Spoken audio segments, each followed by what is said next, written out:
Frères et sœurs, voici le temps du culte qui fait renaître en nous un désir et une attente. Voici ce temps où Dieu nous a précédés et où il nous invite au calme et à l'écoute.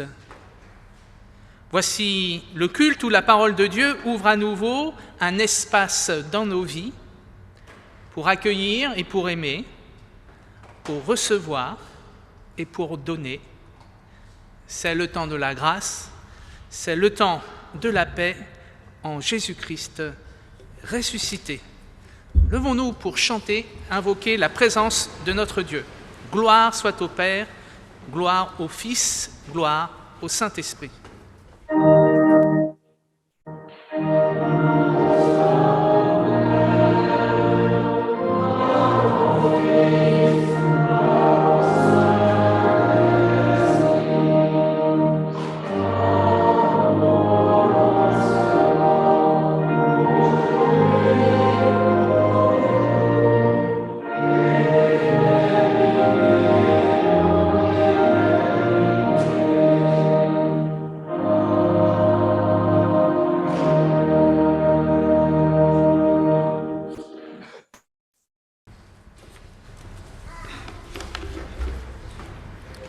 Loué sois-tu, ô Seigneur Dieu, d'être celui qui nous appelle pour être tes serviteurs.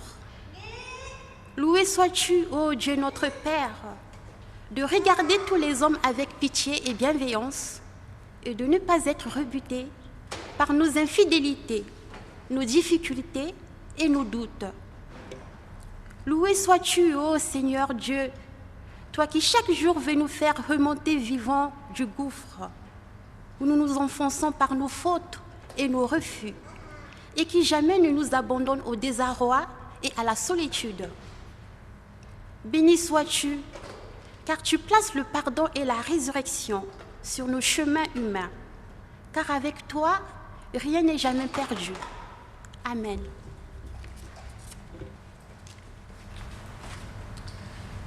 Et nous restons debout pour chanter notre louange avec le psaume 116.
Tu nous vois, Seigneur, prends à nous rassasier de pain et à nous boucher les oreilles.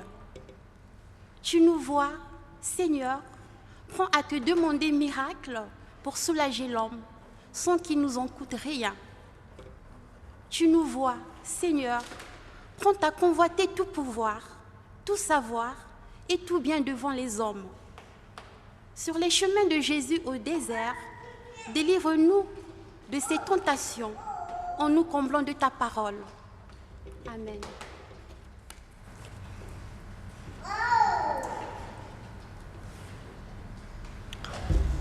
Dieu entend notre prière, la prière de nos cœurs sincères. Il nous appelle à recevoir son pardon. Et recevoir le pardon de Dieu, c'est dire oui à la vie tout entière. C'est accepter de déposer devant Dieu le poids de nos soucis, de nos erreurs, de nos manques.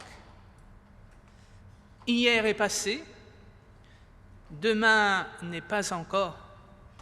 Aujourd'hui, nous dit le Seigneur, profite de la vie que Dieu te donne. Frères et sœurs en Christ, je vous demande de vous lever pour recevoir ce pardon de Dieu. Dieu vous assure de son pardon en Jésus-Christ, qu'il vous donne la grâce de dire oui à la vie tout entière qui vous est offerte, oui, jusqu'à la vie éternelle. Amen. Alors, assurés de ce pardon, nous pouvons nous placer sur le chemin de la sainteté, c'est-à-dire de l'écoute de la parole de Dieu et de sa mise en œuvre. Et ce matin, c'est le prophète Joël qui nous donne cette exhortation. Maintenant encore, dit l'Éternel, revenez à moi de tout votre cœur, avec des jeûnes, des pleurs et des lamentations. Déchirez vos cœurs et non vos vêtements, et revenez à l'Éternel, votre Dieu. Car il est compatissant et miséricordieux, lent à la colère et riche en bonté, et il se repent des maux qu'il envoie. Amen. Nous prenons le répondeur « Tu vins, Jésus » pour partager toute notre existence.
Avant d'ouvrir la Bible, nous prions.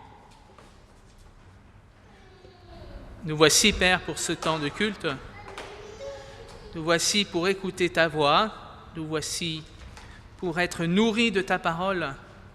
Nous voici, nous nous mettons à la disposition de ton esprit. Amen. C'est Narelle qui a déjà partagé pour nous la prière de louange et la prière de repentance qui nous conduit dans la lecture de ces textes bibliques.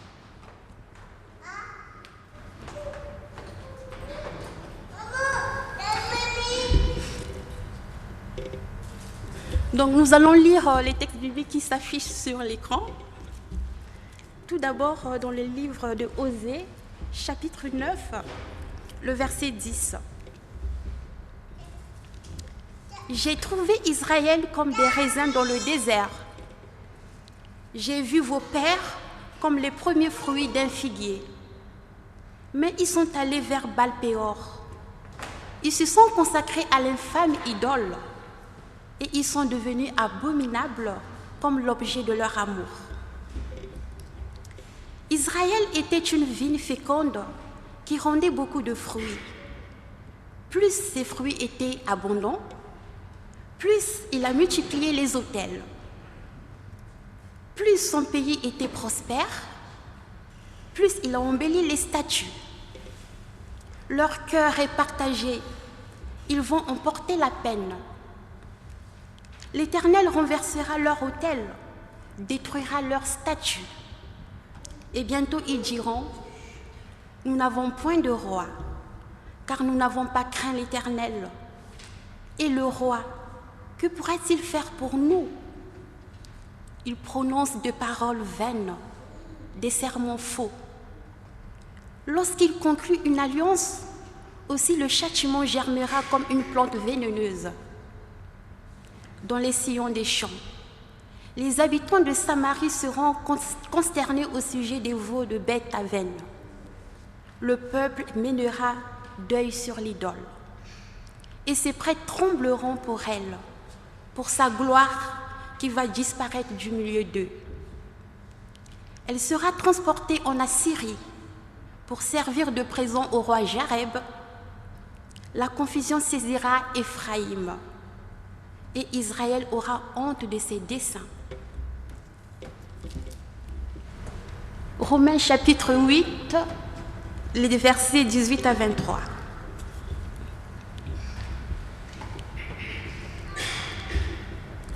J'estime que les souffrances du temps présent ne sauraient être comparées à la gloire à venir qui sera révélée pour nous.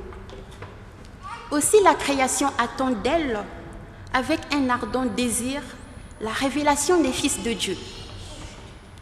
Car la création a été soumise à la vanité, non de son gré, mais à cause de celui qui l'y a soumise, avec l'espérance qu'elle aussi sera affranchie de la servitude de la corruption, pour avoir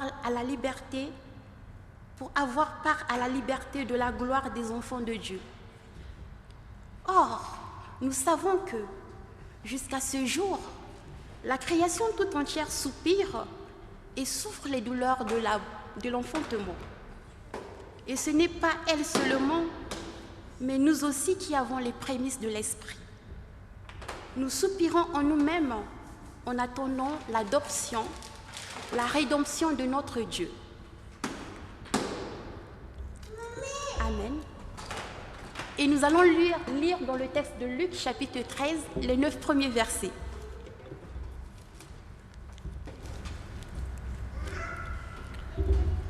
En ce même temps, quelques personnes qui se trouvaient là racontaient à Jésus ce qui était arrivé à des Galiléens dont Pilate avait mêlé le sang avec celui de leur sacrifice. Il leur répondit: « Croyez-vous que ces Galiléens aient été de plus grands pécheurs que tous les autres Galiléens parce qu'ils ont souffert de la sorte? Non, je vous le dis. Mais si vous ne vous repentez, vous périrez tous également. Ou bien ces 18 personnes sur qui est tombée la tour de Siloé et qu'elle a tué, croyez-vous qu'elles aient été de plus coupables que tous les autres habitants de Jérusalem? Non, je vous le dis. Mais si vous ne vous repentez, vous périrez tous également. » Il dit aussi cette parabole. Un homme avait un figuier planté dans sa vigne. Il vint pour y chercher du fruit et il n'en trouva point. Alors il dit au vigneron: « Voilà 3 ans que je viens chercher du fruit à ce figuier et je n'en trouve point. Coupe-le. Pourquoi occupe-t-il la terre inutilement ?» Le vigneron lui répondit: « Seigneur, laisse-le encore cette année. Je creuserai tout autour et je mettrai du fumier. Peut-être à l'avenir donnera-t-il du fruit, sinon tu le couperas. » Amen.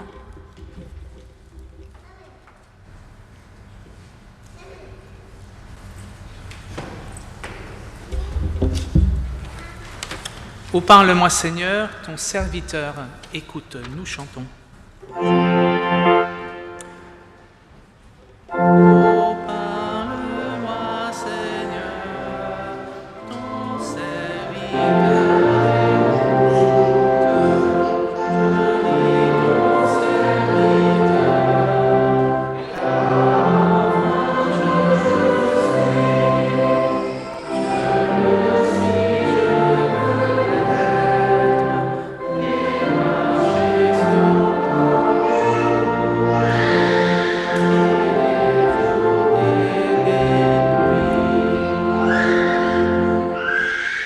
Vous pouvez vous asseoir.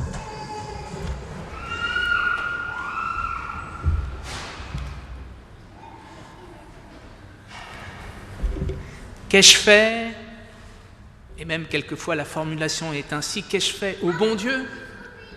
Ou qu'ai-je fait à Dieu pour mériter cela?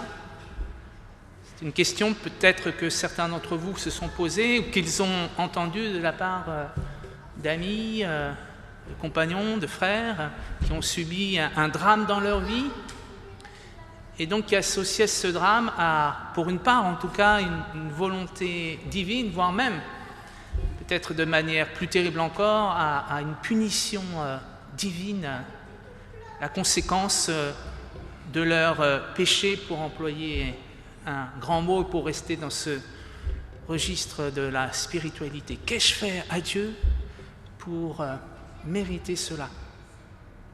Et si finalement, vous l'avez bien entendu, la question que pose ce jour-là quelques pharisiens à Jésus-Christ, alors qu'un événement dramatique vient d'avoir lieu, cet événement dramatique, ou même deux événements dramatiques, mais le premier en tout cas peut-être le plus dramatique, des Galiléens, des hommes du peuple, des hommes comme les autres, des hommes du peuple, sont morts, ont été tués au cœur même du temple de Jérusalem, sans doute à l'occasion de la fête de Pâques. Ils ont été tués alors qu'ils étaient dans ce temple pour célébrer Dieu. Premier drame quand même, premier drame. Et drame encore plus important quand on connaît la spiritualité juive, leur sang, le sang humain a été mêlé avec le sang des animaux. Donc ça rajoute encore plus à la dramaturgie. Comment comprendre cela? Que des hommes soient tués dans le temple de Jérusalem alors qu'ils sont rassemblés en toute bonne foi pour célébrer leur Dieu. Je crois que les pharisiens, là, ne cherchent pas à tromper Jésus. On le sait, quelquefois, ils sont là pour essayer de le tromper, de le piéger, pour essayer de le faire chuter, de trouver un argument pour le mettre à mort. Mais là, je crois que leur question est juste et sincère. Et la réponse de Jésus va être tout aussi juste et sincère. Et pourquoi les pharisiens posent cette question? Parce que dans tout l'Ancien Testament, en tout cas dans de nombreux textes de l'Ancien Testament, et notamment dans le texte du prophète Joël, il y a corrélation, lien entre les actes du peuple d'Israël et une punition divine avérée. En tout cas, c'est l'interprétation qu'en donne le prophète Joël. Vous avez trahi votre Dieu, vous avez été au bénéfice de la bénédiction et de la grâce de Dieu. Votre vigne a été prospère. Et qu'avez-vous fait? Vous m'avez délaissé pour d'autres dieux, vous avez construit des autels, vous avez adoré les dieux sur ces autels. J'ai été patient, mais maintenant cela suffit. Vous allez payer le prix de votre désobéissance. Le peuple, une partie du peuple va être déportée, Israël va être déporté, et votre pays va devenir un pays de ruines. Je ne sais pas si vous avez bien entendu les paroles du prophète Joël, quelquefois ça va vite, mais c'est des paroles très très dures du prophète Joël. Et d'autres prophètes ont aussi eu des paroles très dures vis-à-vis du peuple d'Israël, associant encore une fois drame vécu et punition divine.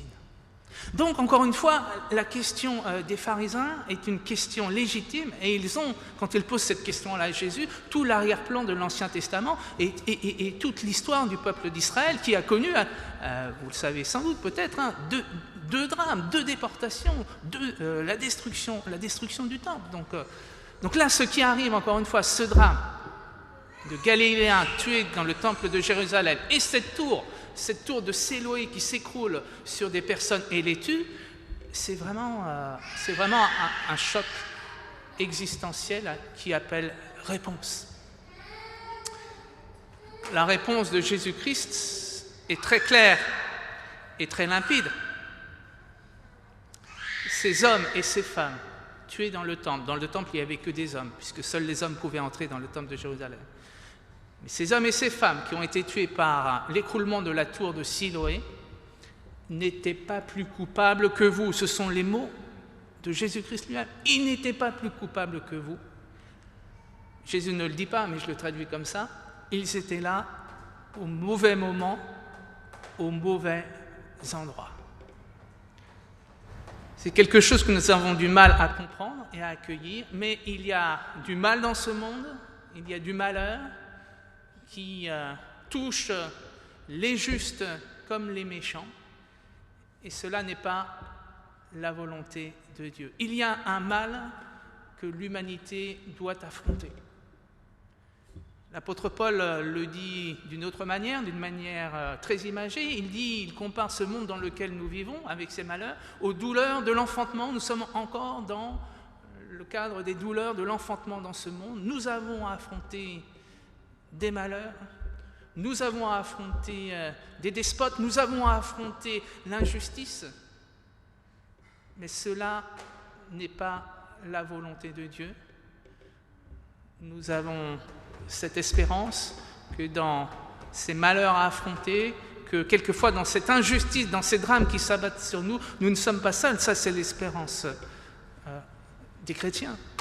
C'est que Dieu nous accompagne dans ces moments-là et nous promet son aide et son appui.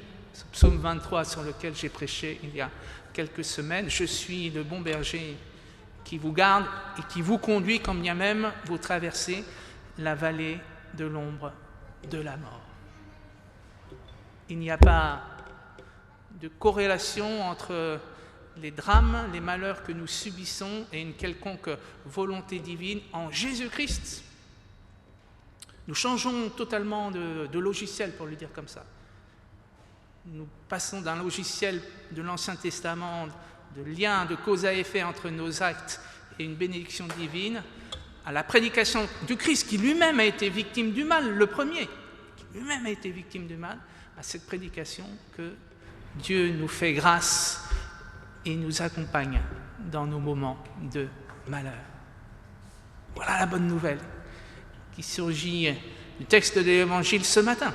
Nous croyons en un Dieu de grâce, mais ça ne s'arrête pas là, bien sûr. Mais, nous dit le Christ, mais changez de vie, mais repentez-vous, mais convertissez-vous. En fait, c'est toutes les manières de traduire le mot grec que l'on connaît, métanoïa, c'est le mot qui est employé dans l'Évangile. Et métanoïa, c'est fait de méta qu'on comprend, on comprend métalangage, etc., quelque chose qui englobe tout. Et noia, noéo, en fait, le verbe grec signifie changer de compréhension, changer de manière de comprendre, changer d'intelligence, changer d'intuition. Il y a tout ça dans ce mot grec. Donc c'est plus vaste seulement que se repentir avec quelque chose de l'ordre de la culpabilité. Non, le Christ nous exhorte à plus que cela, à changer notre vision du monde, à changer notre compréhension du monde, à changer, oui, nos paramètres de lecture de ce monde. Voilà, à être en éveil, à être disponible pour une nouvelle compréhension. Et ça, je crois que c'est peut-être même plus engageant que simplement se repentir sur l'instant, même si notre repentir est sincère. Parce qu'on peut dire « Seigneur, pardonne-moi » et puis ne rien changer. Et ne rien changer. Oh, l'appel du Christ est un appel, pour employer les grands mots, oui, à une conversion, profonde, à un changement profond. Ce changement profond, le Christ n'est pas le seul à nous y appeler, mais notre Église nous y appelle aussi, et notamment vis-à-vis de ce grand défi écologique. Il n'y a pas si longtemps, les 12, 13 et 14 novembre dernier, au synode régional de notre région, il y a un vœu qui a été voté, et peut-être que vous n'avez pas lu ce vœu parce qu'on ne l'a pas assez communiqué, mais je voudrais vous le rappeler. Au moment où s'inaugure une importante réflexion synodale triennale sur la vision, la mission et les ministères, le synode régional de l'Église protestante unie de France en Centre-Alpes-Rhône demande aux rapporteurs nationaux et régionaux de trouver une manière d'intégrer cet appel au changement radical vis-à-vis de l'écologie dans la réflexion des prochains synodes afin que les églises locales se sentent dès maintenant concrètement encouragées et aidées à intégrer dans leur projet de vie des pratiques responsables, plus respectueuses de toute la création. S'il y a bien une exhortation à changer notre compréhension du monde, aujourd'hui, en tout cas, c'est la vision du Conseil régional, enfin du synode régional, c'est bien la dimension de l'écologie. Et ce qui m'a surpris quand ce vœu a été voté, c'est qu'il y a eu 0 contre, 0 abstention. L'ensemble du synode a dit, effectivement, nous n'avons plus le choix. C'est un changement radical, profond, une conversion radicale et profonde à laquelle nous sommes exhortés. Cette compréhension radicale et profonde, évidemment, s'inscrit dans le temps. Il ne s'agit pas de suivre l'effet yo-yo, bien connu. Un jour, on perd quelques kilos et puis un mois plus tard, on les rattrape. Il s'agit, dans la problématique de l'écologie ou de toutes les questions auxquelles nous sommes appelés, à prendre la dimension du temps, le temps nécessaire, le temps long. Et c'est bien cette dimension du temps nécessaire, du temps long, qui est convoquée par Jésus-Christ dans la parabole du figuier, qui, comme par hasard, suit juste cette exhortation à changer de vie. Parabole du figuier que nous avons entendue. Un homme, un propriétaire a planté dans ses vignes, au milieu de ses vignes, un arbre, un figuier, et celui-ci ne produit pas de fruits. Peut-être d'abord cette vision de ce champ de vigne, de ce vignoble, avec un arbre au milieu. Je pense qu'on a tous vu, en tout cas je l'espère, au moins une fois, ce paysage-là, un joli champ de vigne, et puis au milieu, un petit maset, un petit cabanon, et puis un arbre qui est là. On se dit, mais pourquoi il est là? Pourquoi le vigneron, il l'a laissé là? À quoi bon? C'est pas rentable, ça ne produit pas du vin, un figuier. Alors la première réponse, c'est de se dire que peut-être que le vigneron, et pourquoi pas, et sûrement parce que beaucoup de vignerons le sont, il y a une dimension poétique dans cela. Voilà. Une dimension poétique, un arbre au milieu des vignobles, éloge de la poésie, éloge de la non-rentabilité. Deuxième manière de voir les choses, c'est que ce n'est pas simplement poétique, parce que l'arbre qui est là, quand il fait chaud, le vigneron, il peut se mettre dessous, il peut s'abriter du soleil. Et quand l'arbre produit du fruit, il peut se rafraîchir des quelques figues que lui donne cet arbre. J'aime bien d'abord que nous entendions cette parole avec toute sa dimension poétique. Éloge aussi, bien sûr, après c'est une autre prédication, mais de la diversité de ce monde et des fruits et des différentes variétés de fruits dans ce monde. Et puis donc la dimension du temps. Le propriétaire vient demander des comptes à celui qui est chargé d'entretenir cette vigne et cet arbre. Il dit, mais allez, il ne produit pas de fruits, coupe-le, c'en est bon, on ne va pas s'embarrasser. Et celui qui entretient, qui est à la fois vigneron et puis, comment on dit, celui qui s'occupe des arbres fruitiers, je ne connais pas le nom, dit non, donnons-lui une chance, donnons-lui le temps. Peut-être qu'il est en difficulté aujourd'hui, mais si on lui donne le temps, il va produire du fruit. Mais ce qui est beau, c'est que celui qui est chargé de s'occuper de cet arbre, il s'engage. Non seulement il donne du temps, mais il dit je vais en prendre soin, je vais m'occuper. Je vais creuser autour de lui un sillon, je vais l'arroser, je vais peut-être mettre de l'engrais, voilà. Je vais prendre soin de lui. Donc vous entendez bien, je crois que c'est très important dans nos vies personnelles et dans nos vies d'église, quelquefois, quand nous avons l'impression que du temps, de l'énergie que nous mettons dans un domaine n'est pas rentable, qu'il faut savoir donner du temps, mais aussi prendre soin, afin que ce que nous espérons qui portera du fruit puisse le porter. Donc éloge du soin, éloge du temps, mais, et j'en terminerai par là, il y a aussi une limite dans le temps, c'est-à-dire qu'on n'est pas dans le temps indéfini de Dieu. On aurait pu dire donne-lui le temps qu'il faudra et puis s'il produit du fruit, tant mieux. Non, il me semble intéressant d'entendre celui qui doit s'occuper de cet arbre dire donnons-lui, je ne sais plus dans la parabole si c'est 1 an, 2 ans ou 3 ans, donnons-lui le temps, et s'il ne porte pas de fruit, alors c'est vrai, il sera juste de le couper. Et j'entends cela, encore une fois, dans nos vies personnelles et dans nos vies d'église. Il est légitime de donner du temps pour que les activités redémarrent, pour que ce que nous espérons qui portera du fruit puisse porter du fruit, mais il est juste aussi à un moment de dire, eh bien, le temps est fini et il est temps de couper pour investir notre énergie, notre temps, notre espérance à un autre endroit. Qu'est-ce que j'ai fait au bon Dieu pour mériter cela? Vous l'avez entendu, Jésus, de manière très claire, dissocie le drame de nos vies d'une quelconque punition divine. Et c'est une bonne nouvelle qu'il faut partager avec ceux qui souffrent.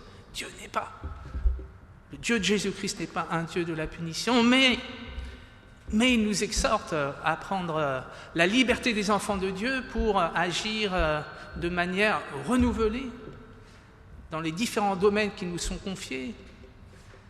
Mais cela est impossible, évidemment, à nos seules ressources humaines. Il faut l'intervention de celui qui n'est pas convoqué dans les textes bibliques ce matin, mais qui est convoqué dans tout l'Évangile et dans les actes des apôtres. Il faut évidemment le souffle de l'Esprit Saint afin que nous puissions nous convertir nos cœurs et nos esprits. Que Dieu donne cette grâce à son Église universelle et qui donne cette grâce à notre Église protestante unie de Grenoble, de souffler sur nous son Esprit Saint afin que nous puissions changer notre manière de comprendre le monde et de vivre notre foi, afin que cette manière d'être au monde soit à la gloire du Père, du Fils et de l'Esprit. Amen.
Faire des dons en ligne ou des dons en chèque. Merci pour votre offrande.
Nous nous tournons dans la prière d'intercession.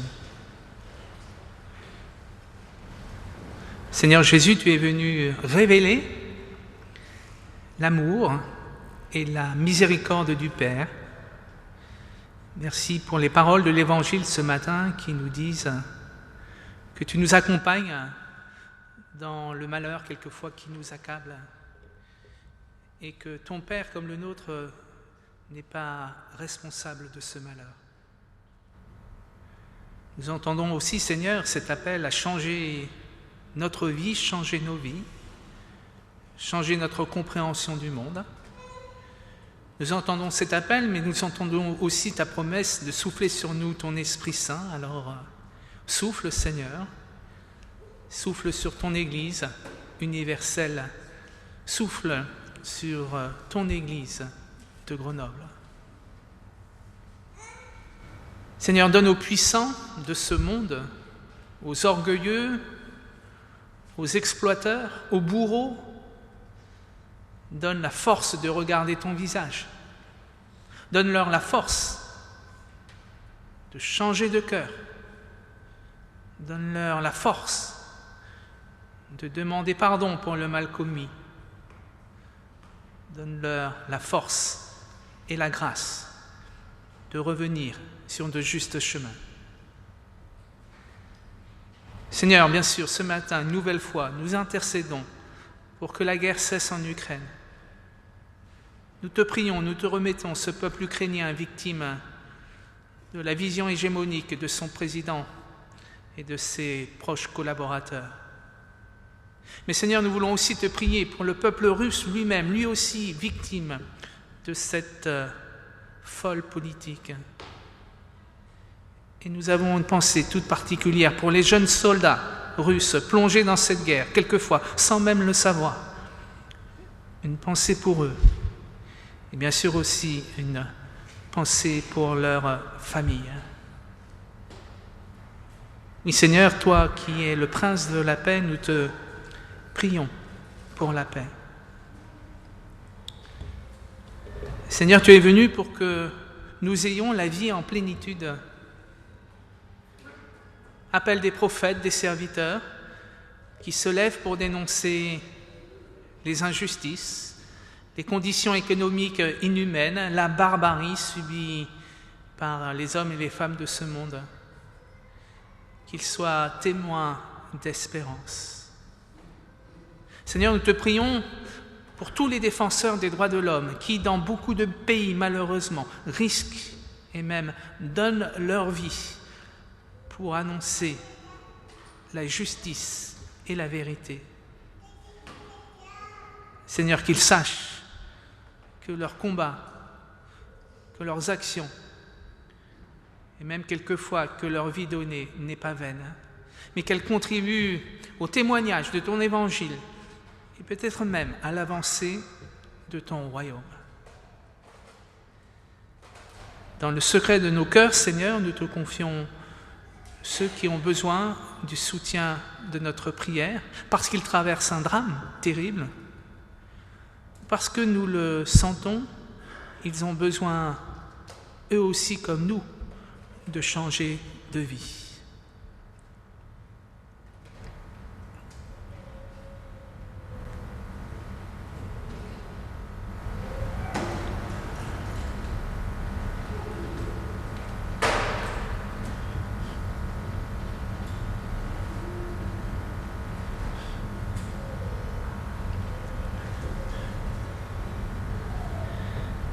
Seigneur, nous le savons, nos mots sont limités, c'est pourquoi nous portons devant toi toutes nos prières et nous savons que le Saint-Esprit traduit ces prières auprès de toi, Père éternel. Amen. Je vous invite à vous lever pour recevoir les paroles d'envoi et de bénédiction. Nous entendons cette parole d'envoi dans l'Épître aux Hébreux, au chapitre 11, le verset 13. « Comme étrangers et voyageurs sur cette terre, ne vous installez ni dans la sécurité matérielle, ni dans le confort spirituel. Mais soyez renouvelés par cette grâce que jadis nos pères recevaient comme seule nourriture et comme gage que le Seigneur veillait sur eux, comme il veille encore sur nous. Que Dieu Père, Fils et Esprit Saint vous bénissent et vous gardent dans la joie, la paix et l'amour pour les siècles des siècles. Amen. Et nous chantons le dernier spontané.